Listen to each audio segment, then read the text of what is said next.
Good evening po. This is Kuya Dick. And again, I'm here, of course, doing the routine work of in the house. We just finished our dinner. How about you? Kumain na ba kayo? Kain na because medyo hindi natin yung gabi na rin. So now, tapos na kami kumain ng dinner. Alam niyo naman si Kuya Dick, ang kanyang hobby is magpa-vlog. Ang pagpa-vlog na to ay talagang ang naging parte ng kanya ng buhay. At of course, after seeing this vlog, pagkalano ko mga raw vlog, ganyan, diretso na, I feel so, we had a mission accomplished. Salamat tayo sa Lord. Because, bless niya tayo sa maraming paraan. Despite of our unworthiness to Him, no? Bakit unworthiness? We fall short in the glory of God, sabi niya. But in a person, kahit na siya yung pinakamasamang tao, sabi niya, meron ding kabutihan na nasa Kanya. So, ang kabutihan niya yun, kung yung tatay daw na masama, merong kabutihan din ginagawa sa kanyang anak. Ano po? So, ito ko, masaya akong, of course, sa whole day, wala yung singing cook namin dahil today is Sunday, day off niya. At tinawagan ko siya para pumasok bukas. Yan. Para pumasok bukas. At ako naman medyo may kasama sa pagtrabaho ng bahay. Hindi tayo kumuha ng mga kasama sa bahay na tapos hindi tayo kikilos. Oh! That's good. Tayo kikilos. We need to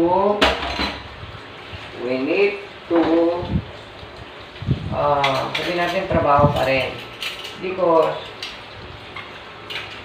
kailangan yun as a form of mental exercise, physical exercise, aside from the yung physical natin ginagawang exercises sa umaga. Yung mga pag-ganon, ito. 1, 2, 3, 4, 5, 6, 7, 8. Saka yung katawan natin, no? Kailangan tayong mag-circulate ang blood natin. In other words, that is very sabihin natin good for the body.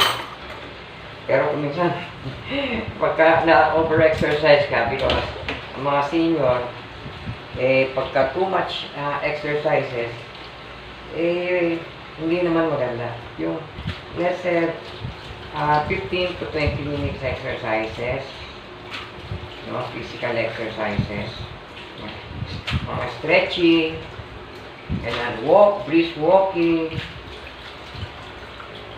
and of course, ito din, nag-ano tayo ng ating mga gawain bahay. So, nakakatuwa ang may ginagawa sa bahay. Kasi, yung ano naman, ewan ko, kanya-kanya tayong buhay, of course. Yung iba, siyempre, mga may iba-iba tayong buhay. Yung iba, siguro, sigising, kain, papaluto, okay lang yun. Iba-iba buhay natin eh. And we are destined for every na nangyayari sa ating buhay na yun. Kanila yun eh. Itong binigay sa atin ng buhay ng Panginoon, pagpasalamat natin sa Lord. Kahit na maraming magsasabi sa inyo, Lord, Lord, pero nagkakasala ka. Eh, sino bang hindi nagkakasala? All of us nagkakasala tayo. Directly or indirectly. Pagka sinasabi natin hindi tayo nagkakasala, we are over-righteous. Yan. Tapos, maganda nga yun eh, form of, it's a way of, sabihin natin, ipaglabit natin sa Panginoon. Minsan, nasasakta lang ating mga damdamin. Alam niyo po, ang yung akin talagang struggle yung po bang the word na patience. Kasi, mahirap yung yung aking weakness eh.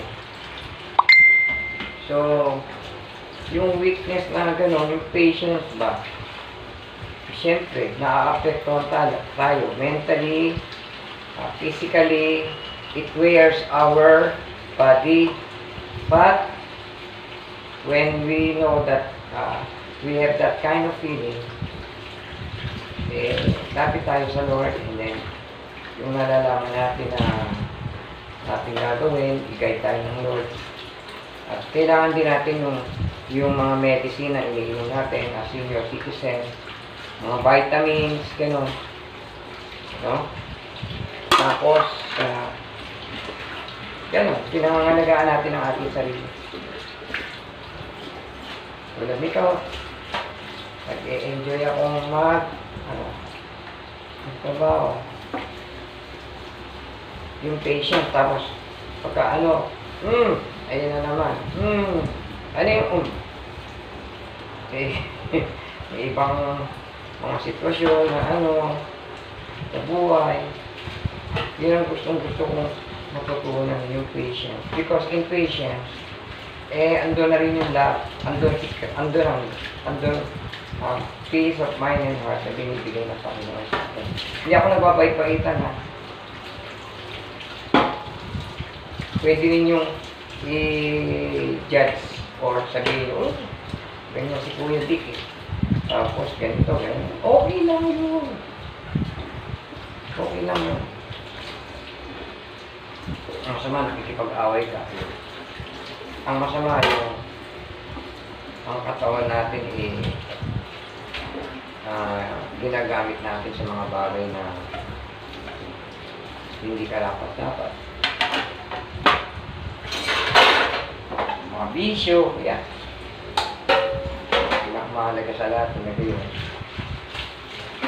Yung bisyo noon, muntik na akong matikot doon.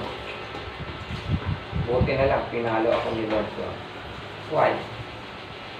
Nag-stop na akong way back of the 80s, 1980, 89, 19.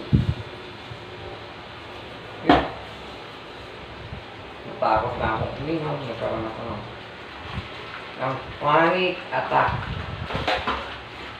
But, yung pamamalo na yun, yung Panginoon sa akin, tumiklop talaga ako. Hindi ko pala pag-aari ang katawan ko, ito yung pag-aari ng Panginoon. At, syempre, natuto akong ng godly fear. Tapos later on, marami ka natututunan sa buhay habang ikaw ay nabubuhay. Na malalaman mo na hindi pala tayo perfectong tao. Hindi tayo perfectong tao. Nagkukulit tayo ng mga sila. So, daming kwento ni Kuya Dick. Kwento ko. Baka mamaya, lumaki na yung tenga nyo. At saka, yung mga experience natin sa buhay, yung kalungkutan, bahagi ng buhay mo. No?